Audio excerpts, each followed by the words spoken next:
Welcome back everybody to Viji Study and Dining. Today we are going to learn about object, complement and predicate.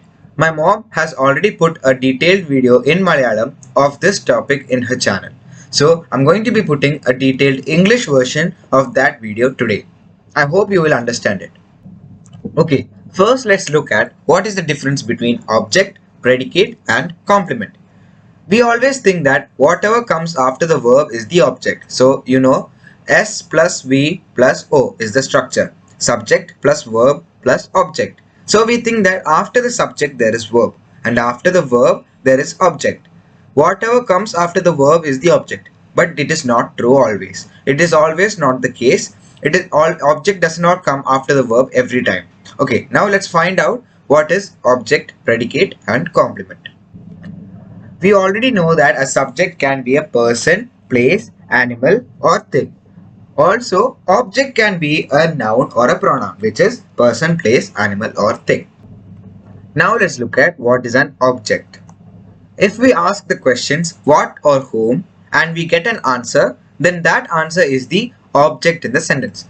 Let's look at this sentence. My dog bit Jack. We ask the question whom here because Jack is a person. So, my dog bit whom? My dog bit Jack. So, we ask the question to the verb and we get an answer. So, that answer is the object in the sentence. Here we got an answer. Jack is the answer we got. So, Jack is the person in the sentence or the object in the sentence. Here, my dog is the subject and bit is the verb. So, we will ask the question to bit because it's a verb. My dog bit whom? My dog bit Jack. Let's look at another example. The cat ate the fish. The cat ate what? The cat ate the fish. So here also we're getting an answer. If the sentence was the cat ate, we wouldn't see what the object is because there's only subject and verb in the sentence. The cat ate. The cat ate what? There's no answer. So there is no object in the sentence. The cat ate the fish. The cat ate what? The cat ate the fish. So there is an object in the sentence because there is an answer. The subject and the object are two different things or person. Here we can see that my dog did not bite my dog. My dog bit my dog. That is not a correct sentence. The cat ate the cat. That is also a very wrong sentence. So the subject and the object are two different things or person. My dog is a different person. Jack is also a different person. The cat is a different person. The fish is a different person. So it is two different things or persons. The noun that comes after a verb which is not related to the subject is called object. The noun that comes after a verb, as you already know, Jack is a noun, person, place, animal, thing. It comes after a verb and it is not related to the subject, my dog. It is called the object. I hope object is clear for you. Now let's look at what is predicate.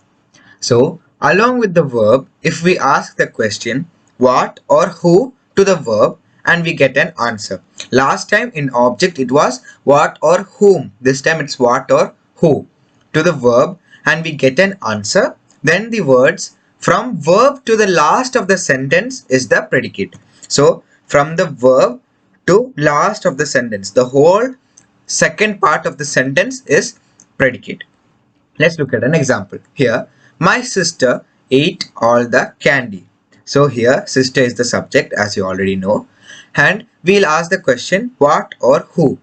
Who ate all the candy? Who ate all the candy? My sister ate all the candy. We get an answer. So from the verb to the last of the sentence. So the predicate is ate all the candy is the predicate. Hope that's clear. So here, who ate all the candy? My sister ate all the candy. Let's look at a second example. The elephant has a long trunk. What has a long trunk? Here we asked who ate all the candy. What has a long trunk? The elephant has a long trunk. So from has to the last of the sentence is the predicate.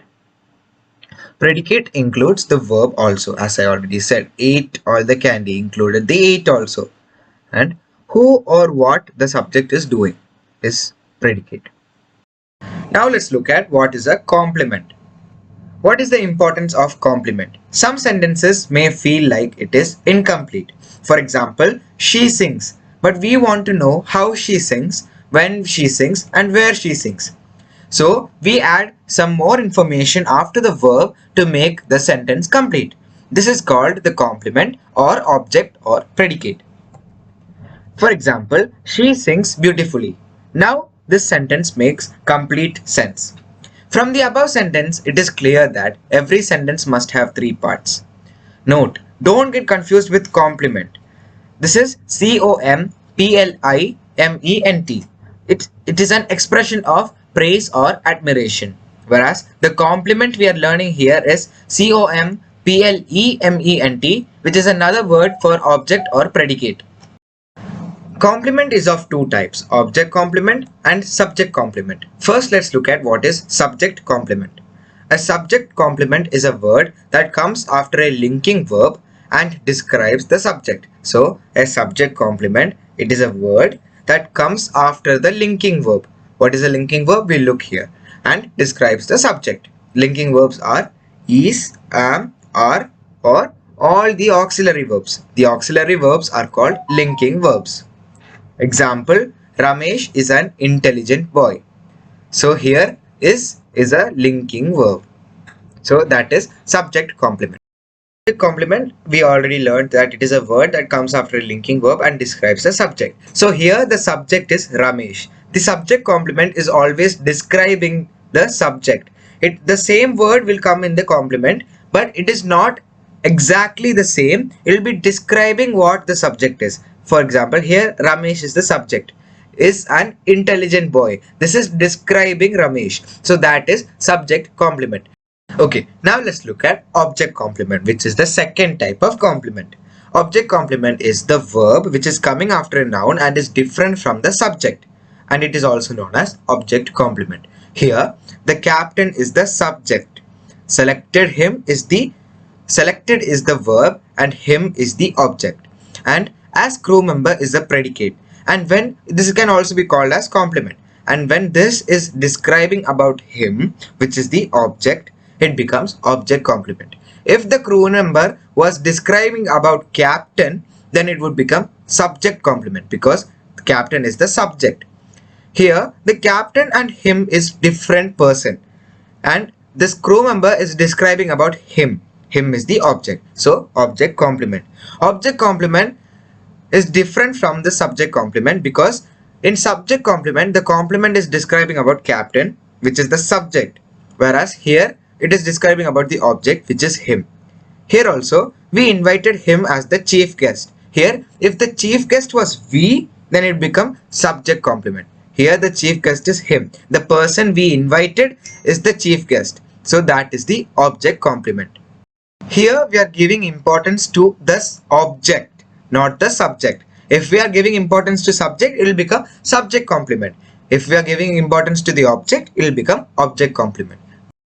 If you liked the video, subscribe, support and share with all your friends so that they can also get help on English grammar lessons. And enable the notification bell next to the subscribe button so that whenever we upload a new video on English grammar, you will be receiving a notification and you can also watch our video and understand that topic. So if you liked it, subscribe, share and support. Thank you so much.